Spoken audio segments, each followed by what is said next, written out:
What's going on, guys? Spartan Willie here, and welcome to another video on the channel. Today's topic, Fall Guys. So I'm sure we've all heard about this one. Came out about 2 months ago. It was massive.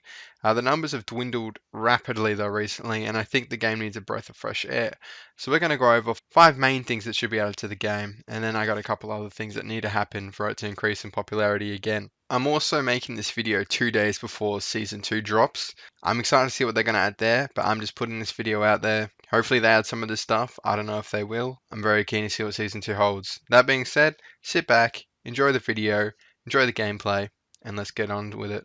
Alright, so number one on the list is playlists. Now, if you've played games like Call of Duty before, you know that they have like event playlists and normal playlists all the time, like party mode with one in the chamber and stuff like that.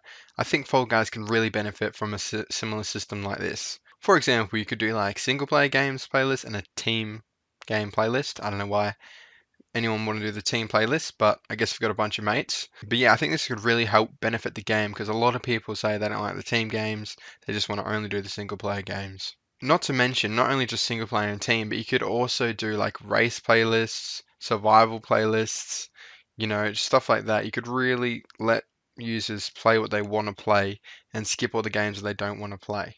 So number two on the list is sort of in two parts. So you could do private matches. So private lobbies with your friends. So you can start like a private game and invite like 3 of your friends. And the 4 of you can choose what games you want to play and you can just play between the 4 of you. Obviously wins and stuff don't count towards your wins in the actual Battle Royale. But Fortnite have a similar system. The second part is related to private lobbies is you can do training. So just you can just start training some certain games. Like I was rubbish at Fruit Shoot when the game first came out. And the only way you can practice is being in the game, and it's frustrating because you just lose straight away. Like bananas and stuff used to hit me, and I went to go flying down. I think it could be really beneficial for the game and sort of bridge that skill gap because, say, you're a month late to the game, everyone's already good at it and just smashing you at it. So if you're able to practice certain games that you're not good at, maybe this could improve the experience for the newer players. Maybe you could make it so they couldn't practice finals, or else that could get a bit overpowered. So maybe just the games before the finals. So maybe you can't practice your Fall Mountain, your Hexagon. Some of them you can't train, obviously, like the team ones. You can't train that with one person. You can't do the tail one because it's only one person. But just for like your race ones and your obstacle course ones, sort of like Hit Parade and stuff, it could be really beneficial for new players to be able to practice in their own time. Alright, so in this video I'm actually focusing a lot on bridging that skill gap because I think it's scaring away new players seeing how good everyone else is at the game. So another thing that could be really beneficial is a ranking system. I'm not talking like your CSGO Gold 2, you know what I mean? I'm talking that type of ranking. More sorted by your wins. So maybe if you've won before, you can only go into lobbies where other people have won. Sort of like in horse racing, how they have their maiden races. So anyone who hasn't won is in a lobby. And then once you've won, you move up to like who's won maybe 1 to 5 games. You need a big amount of players searching for a game because you still have to fill the lobby. So maybe it'd work if the game increased in popularity a bit. But I think this is really a big way to get this game back up the Steam charts because right now players are being scared off because it's hard to get crowns. Like I got mates who have played 30 hours on the game and are yet to win. I've won once in 30 hours, so I'm not the best at the game. So this could be a problem if you're playing with your mates because I've won one and they haven't won one. But maybe you could go into a game where it's just free for all.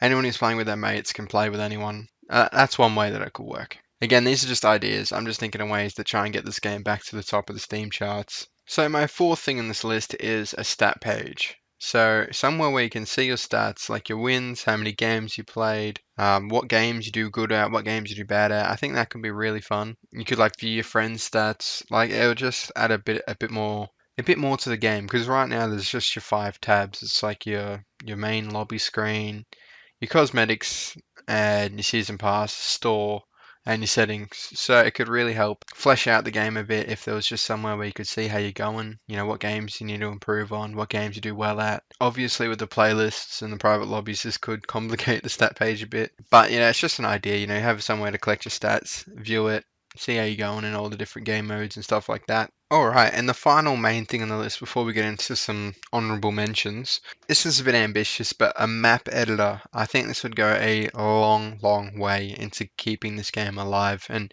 increasing the longevity of it. Imagine having a map editor where you could make your own episodes. You could play with your mates in your private lobbies. There could be a Steam workshop. Like, it's a massive task and a bit ambitious, but I think it would improve this game more than imaginable. Like if you look at Fortnite, their customization in their games is massive and it's helping keeping the game alive with their creative mode, and you can make private, like there's parkour. Like I see my little brother play all these crazy games on there, and I think if Fall Guys can somehow replicate this, players love to be able to customize and do their own thing, show off their creations to their mates. So it's just, I think this would be really impressive thing to add. You can have people design their own courses, like real life courses. So like real life knockout, wipeout. It's just make our little Jelly Bean universe 10 times bigger given the players an input.